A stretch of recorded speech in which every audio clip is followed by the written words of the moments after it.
Pessoal da paz, um abraço do Rubão aqui. Boa tarde, e eu gostaria de fazer um convite para o estudo do Evangelho que vai ser feito pelo nosso amigo Flávio Teles, cujo tema é um convite para o bem. Caso você deseje, coloque um copo com água ou uma jarra com água para fluidificar e vai tomando ao longo dos dias. Grande abraço.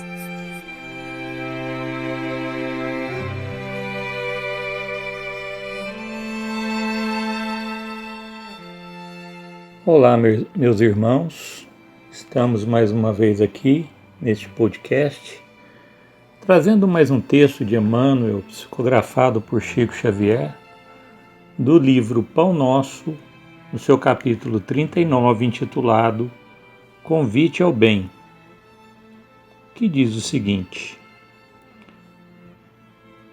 uma passagem de Lucas, capítulo 14, versículo 10.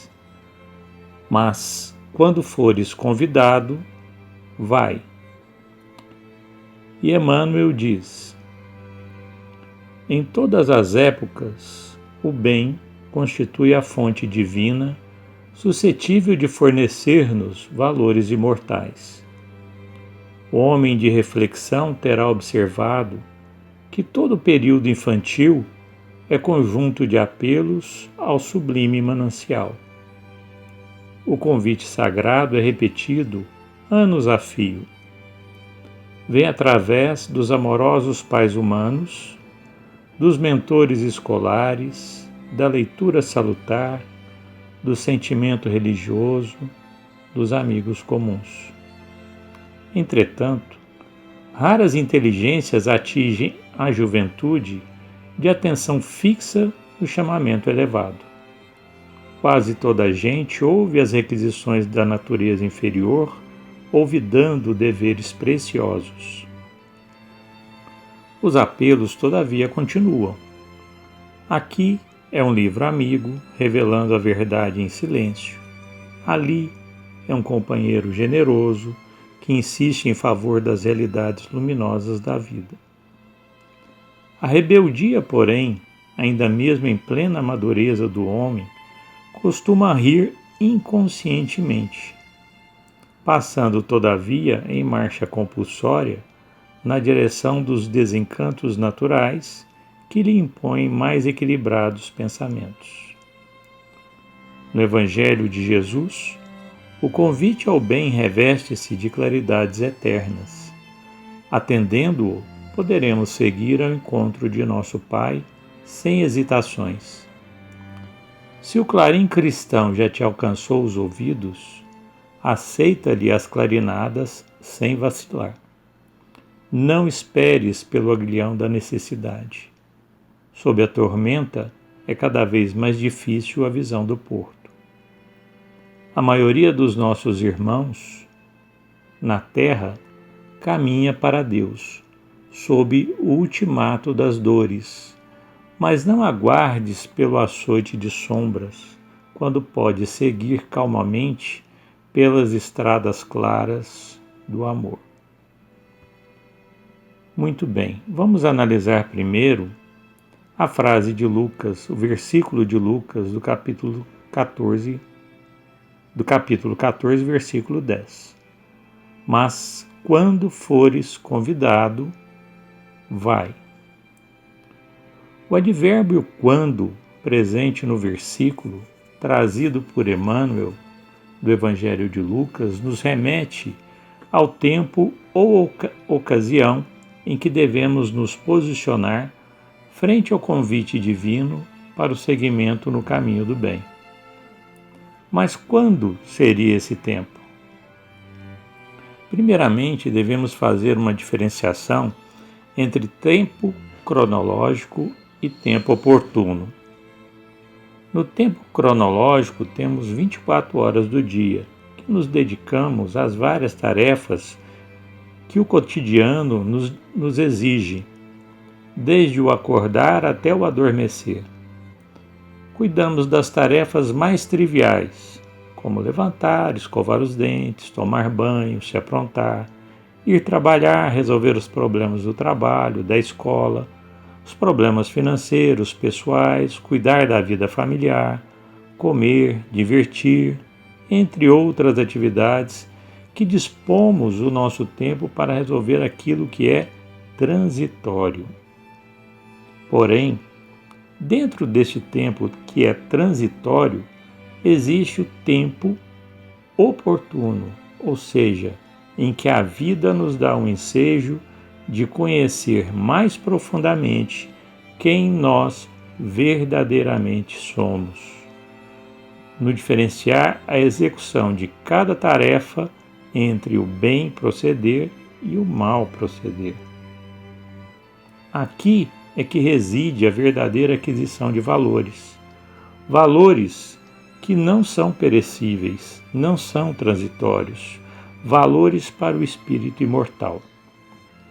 Valores que transformam o nosso espírito e nos levam à verdadeira noção de felicidade, a verdadeira felicidade que tanto buscamos no mundo inutilmente, pois a felicidade do mundo é efêmera, é uma ilusão. Mas como diferenciar o bem e o mal proceder e como alcançar a verdadeira felicidade? Utilizaremos o Livro dos Espíritos em sua terceira parte para colocar luz sobre essas questões, começando pelo capítulo 1, que trata da lei divina ou natural. Apenas como ponto de partida para a nossa reflexão, é preciso dizer que não existe diferenciação entre lei divina e lei natural, posto que Deus, Criador de todas as coisas, criou também a natureza, segundo as mesmas leis. Se houvesse diferença na execução dessas leis, na criação da natureza, Deus já não seria onipotente, logo não seria Deus. Esclarecido este ponto, vamos à pergunta 614 e, na sequência, a pergunta 615, que dizem o seguinte: o que deve entender por lei natural? Questionamento de Kardec, que os espíritos respondem: a lei natural é a lei de Deus. É a única verdadeira para a felicidade do homem. Ela lhe indica o que deve ou não fazer, e ele é infeliz somente quando se afasta dela. Na pergunta 615, Kardec diz: a lei de Deus é eterna? E os espíritos respondem: eterna e imutável, como o próprio Deus. Na pergunta 614, os espíritos afirmam para Kardec que a lei de Deus é a única verdadeira para se alcançar a felicidade do homem, e na pergunta 615, que é eterna e imutável, que o homem só é infeliz quando se afasta dessas leis, e que ela indica, as leis indicam o que deve ou não ser feito. Então, podemos aqui concluir que a felicidade existe e sempre existiu, imutável e eterna, pois Deus a instituiu como lei. Podemos tirar daqui também que vivemos permeados pela verdadeira felicidade, o tempo todo, desde a criação do orbe. Então, por que não a percebemos? A própria pergunta 614 responde, dizendo que o homem é infeliz somente quando se afasta das leis de Deus.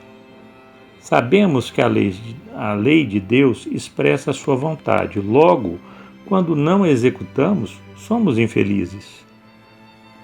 Já nas perguntas 617 e 617A, os espíritos dizem que o homem sábio estuda as leis da matéria e o homem de bem as da alma e as pratica, mas que para isso não basta uma única existência, para se aprofundar em ambas. Percebemos aqui a necessidade da reencarnação como processo evolutivo, processo de autoconhecimento, em que o homem gradualmente vai entendendo a diferença entre o bem e o mal, e na prática do bem como patrimônio imperecível, vai adquirindo compreensão das leis divinas e vai criando condições de vislumbrar a verdadeira felicidade. Na última pergunta do Livro dos Espíritos, pergunta 1019, Kardec questiona: o reino do bem poderá um dia realizar-se na Terra? E os Espíritos respondem: aqui só o início. O bem reinará na Terra quando, entre os espíritos que vêm habitá-la, os bons predominarem sobre os maus.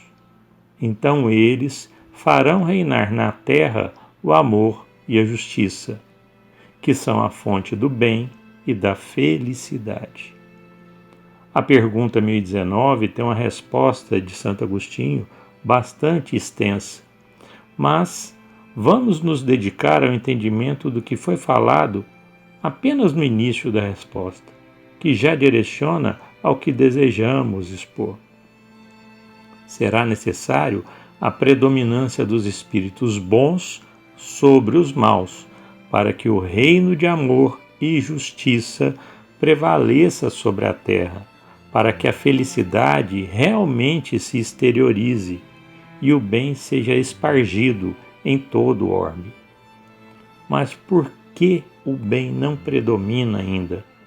Recorremos aqui à pergunta 932 do Livro dos Espíritos, que diz o seguinte: por que no mundo os maus têm geralmente maior influência sobre os bons?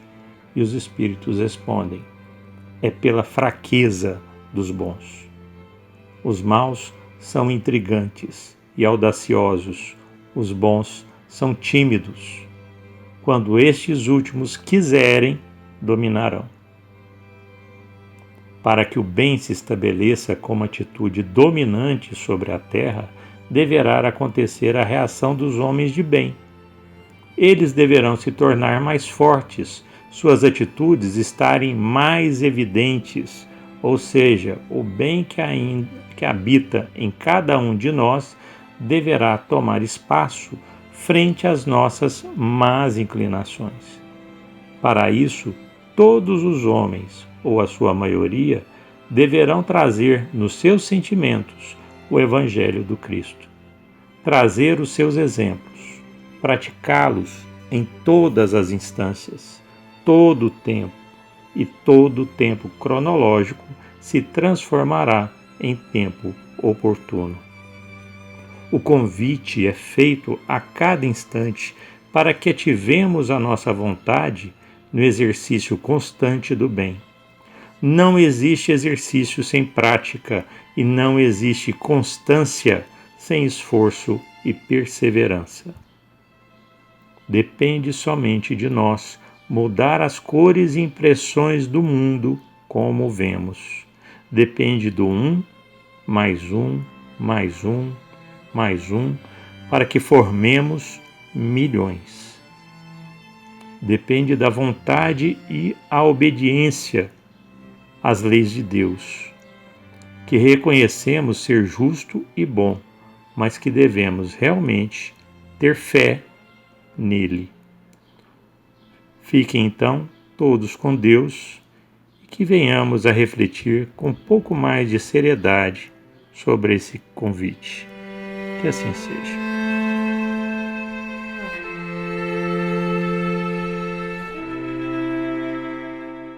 Divino Mestre e amigo Jesus, que nesses instantes de prece possamos todos nós, em um só sentimento, permitir abrir os nossos corações e nos elevarmos ao mais alto, buscando Deus, nosso Pai, com todas as forças do nosso espírito e sentindo-nos envolver nos esclarecimentos e nas luzes do Teu Evangelho, Jesus. Que a Tua luz de amor, de afeto, nos envolva ainda mais profundamente. E refletindo nas lições ouvidas e estudadas da noite, que possamos enxergar mais claramente os convites da vida que nos conclamam ao crescimento, ao aperfeiçoamento e à reforma íntima. Te pedimos amparo, Mestre e amigo Jesus, auxiliando-nos em nossas dificuldades, para que possamos perceber tais convites. Ajuda-nos, Mestre, a abrir nossos olhos espirituais e refletir sobre as prioridades da nossa vida nesses instantes em que nos encontramos reencarnados, e que com as bênçãos da doutrina espírita, buscando os valores da imortalidade, possamos sopesar cada acontecimento do agora, diante das luzes da nossa vida que não cessará. E diante deste quadro que a doutrina espírita nos abre, possamos pensar profundamente em nossos valores espirituais, no que verdadeiramente queremos e no que verdadeiramente buscamos, ciente, Jesus, de que os bons espíritos, teus mensageiros divinos, em nome do Pai, tanto nos querem bem e estão sempre dispostos a nos amparar, de acordo com as nossas próprias atitudes, escolhas e sentimentos. Portanto, Mestre, diante de tanta luz e de tanto ensinamento, ampara-nos os caminhos, fortalece-nos diante das dificuldades e protege-nos o coração, para que a cada instante, buscando o melhor, consigamos, dentro de nossas melhores possibilidades, atender sempre ao chamado da vida que se repete dia após dia, convidando-nos a seguir pelo caminho que tu nos ensinaste, trilhando à frente. Muito obrigado, Jesus, pelo muito amor que nos ampara. Graças damos ao Pai, que sempre está ao nosso lado. Que assim seja.